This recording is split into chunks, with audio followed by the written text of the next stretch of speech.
Hello ಎಲ್ರಿಗೂ ನಮಸ್ಕಾರ. ಎಲ್ರಿಗೂ ನಮ್ಮ ಚಾನೆಲ್‌ಗೆ ಸ್ವಾಗತ ಸುಸ್ವಾಗತ.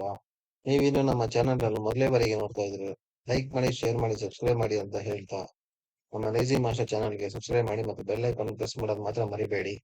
ಅಂಡ್ ಇವತ್ತು ಟಾಪಿಕ್ ಏನಪ್ಪಾ ಅಂದ್ರೆ ಜೂನಿಯರ್ ಆನ್ಲೈನ್ ಅನಲಿಸ್ಟ್‌ಗೆ ಹೈರಿಂಗ್ ಆಗ್ತಾ ಇದೆ. ಯಾರ್ಯಾರು ಫ್ರೆಶರ್ಸ್ ಎಲ್ಲ ವೇಟ್ ಮಾಡ್ತಾ ಇದ್ದೀರಾ, ಫ್ರೆಶರ್ಸ್ ಆಗ್ಲಿ ಎಕ್ಸ್ಪೀರಿಯನ್ಸ್ ಆಗ್ಲಿ ಜೂನಿಯರ್ ಆನ್ಲೈನ್ ಅನಲಿಸ್ಟ್‌ಗೆ ಬೇಗ ಅಪ್ಲೈ ಮಾಡ್ತೀರಿ ಅಂತ ಹೇಳ್ತಾ ಕಾಗ್ನಿಸೆಂಟ್ ಅಲ್ಲಿ ಹೈರಿಂಗ್ ಆಗ್ತಾ ಇದೆ. ಯಾವ ಕಂಪನಿ ಅಂದ್ರೆ ಕಾಗ್ನಿಸೆಂಟ್ ಅಲ್ಲಿ.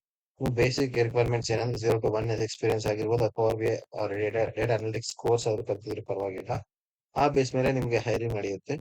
ಆಮೇಲೆ ನಿಮ್ ಬೇಸ್ ಮೇಲೆ ಜಾಬ್ ರೋಲ್ ಅನ್ನೋದಾದ್ರೆ ಜೂನಿಯರ್ ಆನ್ಲೈನ್ ಅಷ್ಟು ನಿಮಗೆ qualification based on master degree ಆಗಿರ್ಬೋದು ಅಥವಾ ಬ್ಯಾಚುಲರ್ ಡಿಗ್ರಿ ಆಗಿರ್ಬೋದು. ಅಂಡ್ ಬ್ಯಾಚ್ ನೋಡೋದಾದ್ರೆ 20 to 25 ಹೈರಿಂಗ್ ಆಗ್ತದೆ. ಅಂಡ್ ಎಕ್ಸ್ಪೀರಿಯನ್ಸ್ ನೋಡಿದ್ರೆ ಫ್ರೆಶರ್ಸ್ ಟು 0 to 1 years ಎಕ್ಸ್ಪೀರಿಯನ್ಸ್‌ಗೆ ಹೈರಿಂಗ್ ಆಗ್ತಾ ಇದೆ. ಸ್ಯಾಲರಿ ಪ್ಯಾಕೇಜ್ ಬಂದು 4 to 5 lakh ಆಫರ್ ಮಾಡ್ತಾ ಇದ್ದಾರೆ. ಲೊಕೇಶನ್ ಬಂದು ಬ್ಯಾಂಗ್ಳೂರಲ್ಲಿ ನಡೀತಿದೆ. ಅಂಡ್ ಲಾಸ್ಟ್ ಡೇಟ್ ಆ ಥರ ಏನು ಪ್ರಿಫರ್ ಮಾಡಿಲ್ಲ. ನಿಮ್ಗೆ ಅಪ್ಲೈ ನೌ ಮೇಲೆ ಕ್ಲಿಕ್ ಮಾಡಿ ಡೈರೆಕ್ಟ್ ಕಂಪನಿ ವೆಬ್ಸೈಟ್‌ಗೆ ಹೋಗುತ್ತೆ. ಜೂನಿಯರ್ ಆನ್ಲೈನ್ ಅನಲಿಸ್ಟ್‌ಗೆ ಡೈರೆಕ್ಟ್ ಹೋಗಿ ನೀವು ಅಪ್ಲೈ ಮಾಡ್ಬೋದು. ಇಲ್ಲಿ ಅಪ್ಲೈ ಲಿಂಕ್ ಕೂಡ ಇದೆ ಡೈರೆಕ್ಟ್ ಅದು.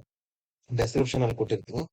ಅಪ್ಲೈ ಲಿಂಕ್ ಹೋಗಿ ಡೈರೆಕ್ಟ್ ಆಗಿ ಅಪ್ಲೈ ಮಾಡಿ ಅಂತ ಹೇಳ್ತಾ ನೀವು ಜಾಬ್‌ನ ರೋಲ್ ನಂಬರ್ ಎಲ್ಲ ಏನೈತೆ ರಿಕ್ವೈರ್ಮೆಂಟ್ಸ್ ರೆಸ್ಪಾನ್ಸಿಬಿಲಿಟೀಸ್ ಎಲ್ಲ ಚೆಕ್ ಮಾಡ್ಕೊಳ್ಳಿ. ಅಂಡ್ ಇದೇ ರೀತಿ ನಮ್ಮ ಕಂಟೆಂಟ್‌ಗಳಿಗಾಗಿ ಲೈಕ್ ಮಾಡಿ, ಶೇರ್ ಮಾಡಿ, ಸಬ್ಸ್ಕ್ರೈಬ್ ಮಾಡಿ ಅಂತ ಹೇಳ್ತಾ ಧನ್ಯವಾದ. Thank you.